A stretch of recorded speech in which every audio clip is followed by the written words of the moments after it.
Ayo, Shalom. All praises to the Most High. Yehovah, Yehoshua. This is Sound Some YYBY. I want to show y'all something where I think a lot of people sleeping on scales and chords inside of Reason Studio, right? You have a lot of tools out there in the world that create chords for you, right?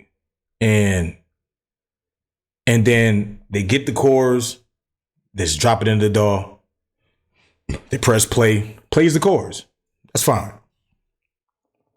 Right? I mean, it's many of them, many tools. You know, it's certain. I did a previous video about this, so I'm gonna have it on my page at the top of it that I showed you a comparison of of a popular scales and chords with something that I got in my DAW that's a cheat code that creates sounds, instrument, sounds and everything. Right. So, but this video is really for those who really like to play keys. Not really those who like to type their notes in, and, type their drum notes in, shit like that. That's cool. You gotta work the way you want to work. But this video is for those who play keys and those who want to learn how to play keys, right? So when we get these different things, these tools out here like websites and instruments that create these scales for us, and then we drop it in as MIDI, it helps you. It's a cheat code. It's dope. We're still going to use it, but it really don't teach you how to play music, right? You cheating yourself. Facts. You cheating yourself. Look, if that's what you okay with doing, that's fine. But when you playing music, you never want to cheat yourself with music. You at least want to know how to play something. And guess what?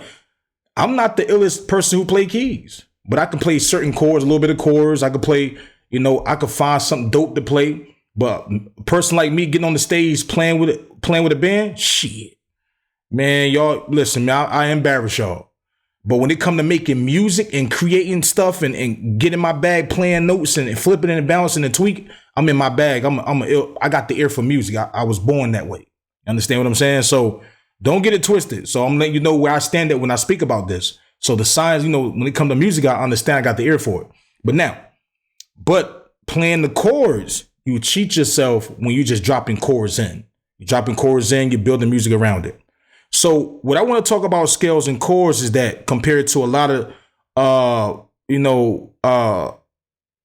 lot of players. Well, first of all, scales and chords is a player that goes on top of an instrument.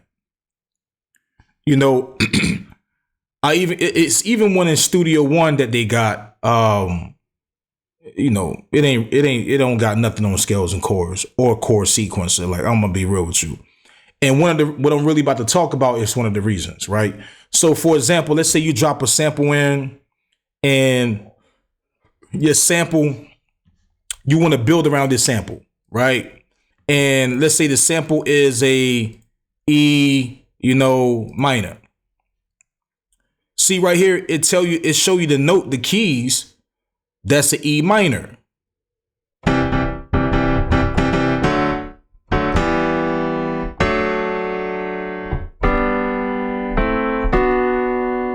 See, the ones that's highlighted is to show you what notes for E minor.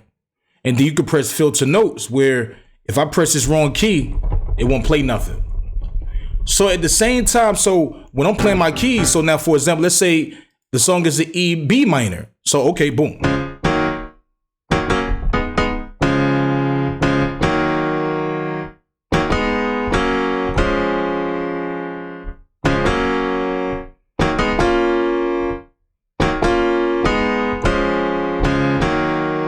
You get what I'm saying? Like, so while I'm playing these, because I'm looking at this information, I'm saying, okay, this is an E B minor.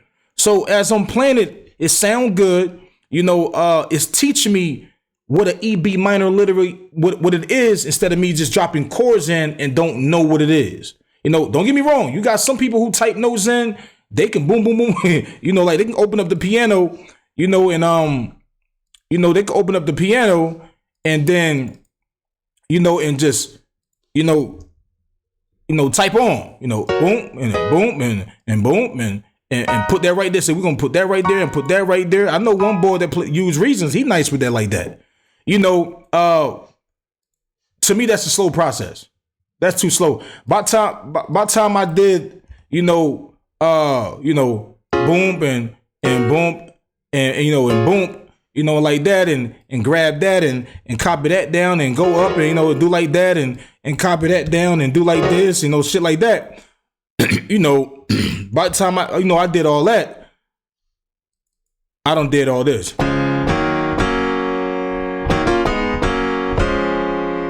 Already played it. You get what I'm saying? So, but the point is that scales and chords teach you how to play chords and teach you what the chords are. That's the dope thing about Reasons with they players. They teach you the music at the same time. You know what I'm saying? So for example, let's go to a GB minor. Let's go to a GB minor. Or hell, let's go to let's go to a Dorian. So now we got.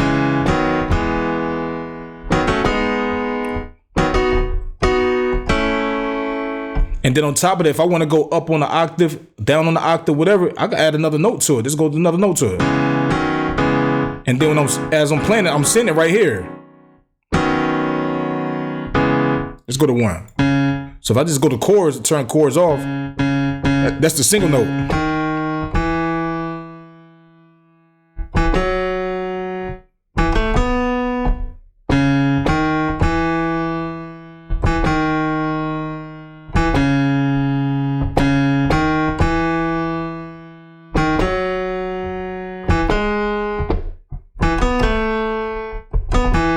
You get what I'm saying? You turn it on.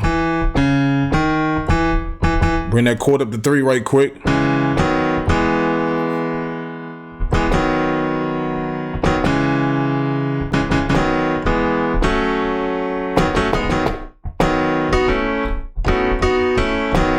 So you try to find a way how to play it now. You be like.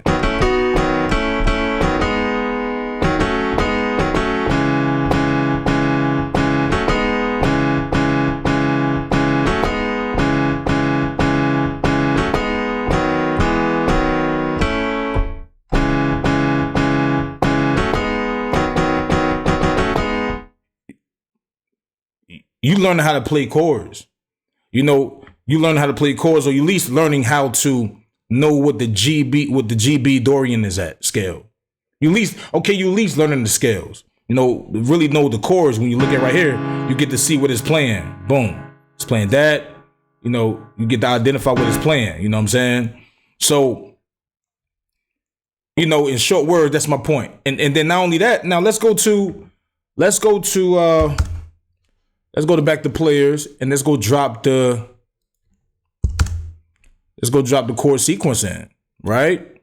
Chord sequence is basically like Studio One and Cubase where they got the chord track, so in here, this teaches you how to play chords or understand chords too, because what they do, now this is familiar to where some of those instruments some of those tools that I'm talking about that a lot of y'all use that create the chords, it's kind of familiar to this in a way, where it's like, for example, like if you say, okay, let's go with a G sharp. I guess it's a G sharp if I'm correct. G sharp, G minor. All right. So, I say I'm tripping. I don't know what the fuck it is. And then I say, you know what?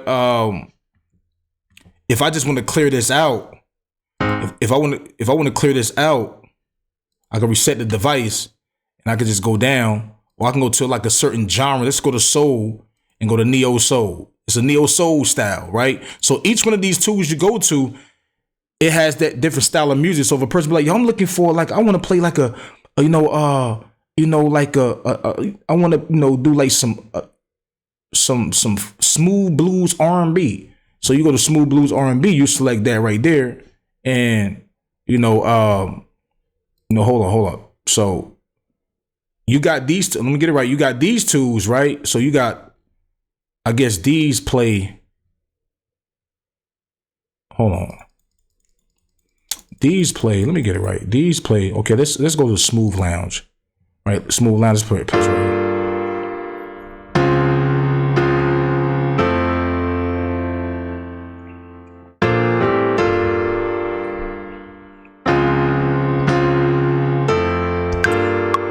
See now, a lot of these things is dope, but you don't really want to use these because you find yourself everybody using the same shit. You get what I'm saying? Like, unless it's just something that sounds good. So me, I don't really try to use what smooth lounge, what's playing right here. That's not what I do, right? So, but now let's say I got the smooth lounge and I decide to go to soul R&B and I change that to neo soul.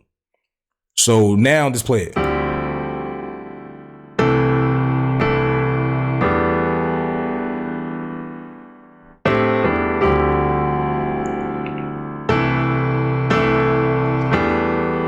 So what it does, it keep the same format right here.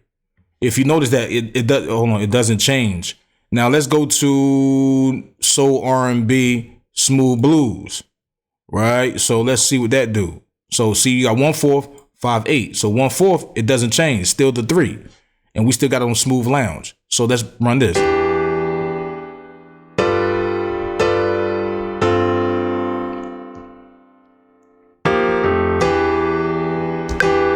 Of course, we're gonna, kind of bring some of these down and everything.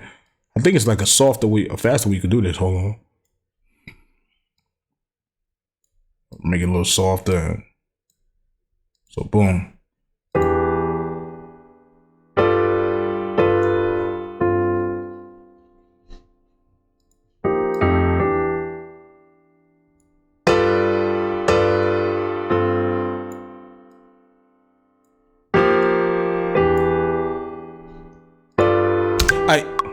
But the point I want to make is this: is that I don't have to use these. So, but now if I got this EM7 and I select this EM7 or whatever I select, it's gonna show me the next chord that's based on the color. The brighter the color, the better one that fit with it.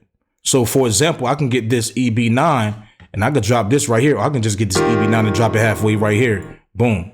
And just see. I drop this EB9 right here. And just, I'm sorry, I'm doing it wrong. So let's see. And I can go get this G9. Instead of keeping that G9 right there, I can say, okay, what's next with the G9? Let's go to EM7. Let's go bring the let's go see C69. Let's go to F9. I'm gonna do that right. Place that with that. I said G11. Okay, cool. So you know what I want to do? I'm gonna put an F11 right there. Let's see how this sound.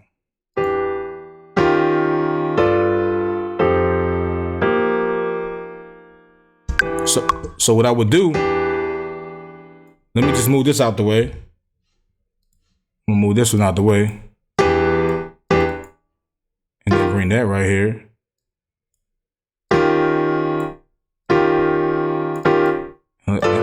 Let's see how that rocks.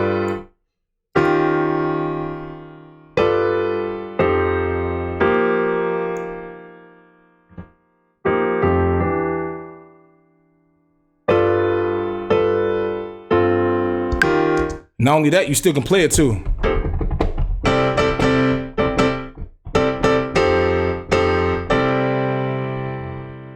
So now if you playing the key, if you really know notes a little better and everything, so now you can select the key and select a note, right? And then it's gonna tell you what the next note you can go to make it sound better, right? And you be like, okay. So it tell you the note that you're playing right here. It's showing you. So I go right here. See right here? That's that.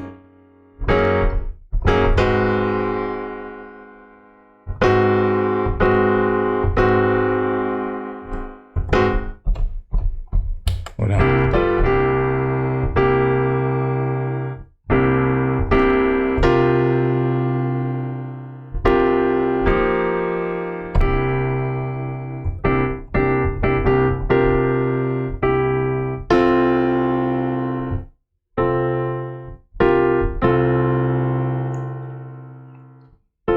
I think that's right. Hold on, let me see. Let me press this right quick. Okay, it's only playing this. Okay, got you. So you turn that off, it's only playing this down here. So like this, it plays. So you still can play in that way and still figure out, like, because you got to play it and record it inside the sequencer, or you could just build it right here, you know, 1 through, you know, whatever it is. But the point is, man, I'm sure y'all got my point already, but you know, a lot of tools don't teach you how to play chords. It just give you the chords. You know, it give you the answer the chords. You can see the chord. Of course, you can look at the keys and see what notes is it, but it's a different story when you playing it with your fingers on a keyboard and you getting the real feel of playing those chords, you know, and learning what scales they are to play. And when you tweaking it yourself and you playing it in a faster way to get the information out faster. This is YYBY. Peace.